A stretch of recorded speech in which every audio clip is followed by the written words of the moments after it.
જય માતાજી સંજયભાઈ. જય માતાજી. આજે આશ્રમમાં શું કામ ચાલી રહ્યું છે?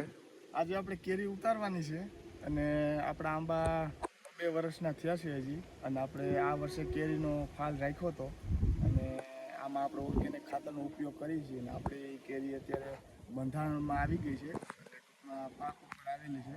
એટલે આપણી જે કેરી છે આ એ એકદમ ઓર્ગેનિક છે, અને જો તમારે સારો પાક જોતો હોય અને કેરીનો ફાલમાં ગ્રોથ અને આંબાનો ગ્રોથ અને કેરીનો ગ્રોથ મોટો જોતો હોય તો આપણે ઓર્ગેનિક ખાતરનો જ ઉપયોગ કરવાનો, જેથી કરીને આપણા આંબા અને આપણી કેરી એકદમ ઓર્ગેનિક રહે.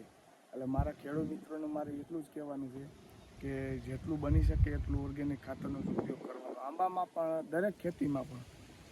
અને શાકભાજી હોય કે આંબા હોય કે ગમે તે પ્રકારની શાકભાજી હોય એમાં ઓર્ગેનિક ખાતરનો